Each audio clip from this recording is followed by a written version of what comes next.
5242, यानी कि आज से इतने साल पहले भगवान कृष्ण का जन्म हुआ था। भगवान कृष्ण सनातन धर्म में एक ऐसे पुरुष के रूप में पूजे जाते हैं, एक ऐसे देव के रूप में पूजे जाते हैं जो धर्म के साथ साथ जीवन की हर भावना को रिप्रेजेंट करते हैं। जिंदगी में आपका सक्सेस, आपका फेल्यूर सिर्फ इस बात पे डिपेंड करता है कि आपका रोल मॉडल कौन है। अगर आपने अपनी ज़िंदगी की शुरुआत में अपना रोल मॉडल अच्छा चुन लिया तो यकीन मानिए आपकी अड़चनें पूरी तरीके से समाप्त हो जाएंगी।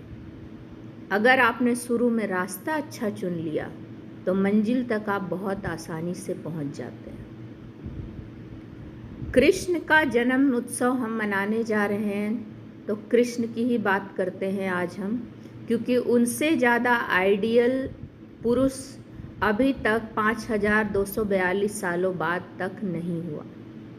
भगवान विष्णु के अवतार भगवान कृष्ण, जिनके बारे में बहुत सारी बातें ऐसी भी प्रचलित हैं, वो प्रचलित इसलिए हैं क्योंकि लोग उन्हें जानते ही नहीं।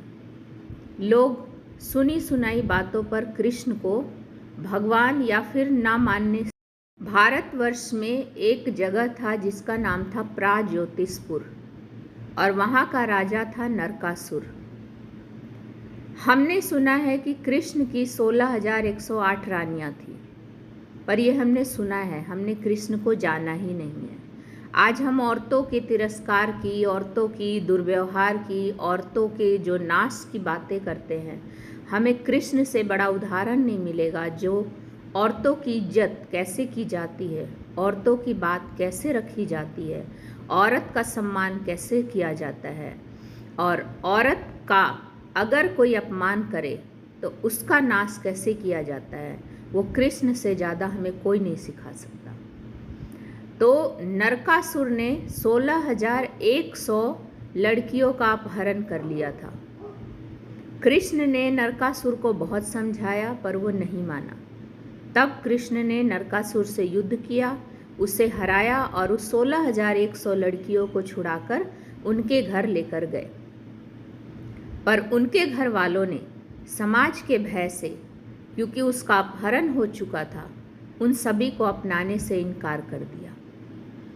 तो कृष्ण के पास सारी लड़कियां ये प्रार्थना लेके गई कि अब हमारे जीवन का क्या होगा, हमारा परिवार, हमारा समाज हमें अपना नहीं रहा। तब कृष्ण ने 16,100 वरमालाएं अपने गले में डलवाकर उन सभी स्त्रियों को ससम्मान समाज में स्थान दिया। हालांकि दाम्पत्य जीवन उनका अपनी अष्ट भार्याओं से ही था, यानी कि श्री कृष्ण की 8 रानियां। इन 16,100 स्त्रियों ने उनको अपना पति मानकर अपना जीवन व्यतीत किया, और हम आधे सुने सुनाए बातों पर ये मानते। तो कृष्ण ने उन स्त्रियों से विवाह अपने सुख या भोग विलास के लिए नहीं, बल्कि उनकी सम्मान के रक्षा के लिए किया था। दूसरा उदाहरण हम लेते हैं गांधारी का। महाभारत युद्ध में जब गांधारी के सारे पुत्र मारे गए तो गांधारी ने उसका सारा दोष कृष्ण के ऊपर मढ़ दिया, जबकि धृतराष्ट्र भी चुप बैठे थे। वो चाहते तो भी महाभारत नहीं होता, पर गांधारी ने कृष्ण को श्राप दिया, और कृष्ण कभी स्त्री की बात को मना नहीं कर सकते थे, वरना वो चाहते तो गांधारी का श्राप नहीं स्वीकार करते, पर कृष्ण ने उसे स्वीकार किया और गांधारी के श्राप के अनुसार ही कृष्ण की मृत्यु हुई। तीसरा उदाहरण है शिशुपाल का, जो कि कृष्ण की बुआ का बेटा था। उसके जन्म के समय ही ये भविष्यवाणी हुई थी कि कृष्ण के हाथों शिशुपाल का वध होगा। इससे बुआ जो कृष्ण की थी वो बहुत ज़्यादा डर गई। तब कृष्ण ने उनको एक वचन दिया कि मैं शिशुपाल के 100 गलतियाँ माफ़ करूँगा। और जब दुर्योधन की सभा में कृष्ण का अपमान हो रहा था, तब दुर्योधन के साथ मिलकर शिशुपाल ने कृष्ण को गालियाँ दी, गालियाँ देता गया, और जब तक 100 गालियाँ पूरी नहीं हुई कृष्ण ने उसको बिल्कुल धैर्य से सुना और अपनी बुआ की बातों का लाज रखा और 100वें गाली के बाद ही उन्होंने शिशुपाल का वध किया। तो कृष्ण से नारी की मर्यादा रखना आज के मानव को सीखना चाहिए। उसके बाद अगला उदाहरण हम लेते हैं राधा का। कृष्ण के बिना राधा अधूरी है, राधा के बिना कृष्ण अधूरे हैं। कृष्ण ने अपने नाम से पहले राधा को अपना नाम अमर करने का वचन दिया। आज हम राधे कृष्ण बोलते हैं। महाभारत युद्ध में जब निहत्थे कर्ण पर अर्जुन ने वार किया, तब मरते वक्त कर्ण ने कृष्ण से कहा कि निहत्थे को मारना पाप है, आपने मुझे क्यों नहीं बचाया।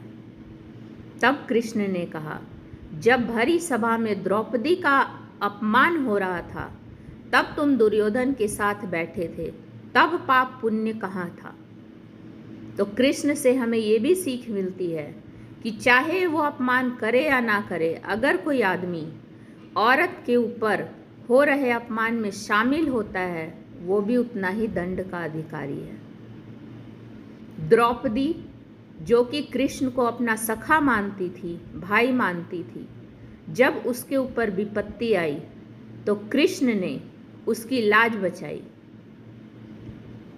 वो चाहते उसी वक्त वो पूरे कौरव सभा का नाश कर देते, पर द्रौपदी की गरिमा बनाए रखते हुए, समाज का नियम बनाए रखते हुए उन्होंने एक स्त्री की रक्षा की।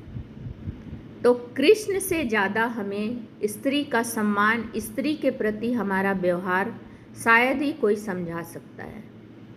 तो कृष्ण को पढ़िए, कृष्ण को जानिए, सनातन धर्म को पढ़िए।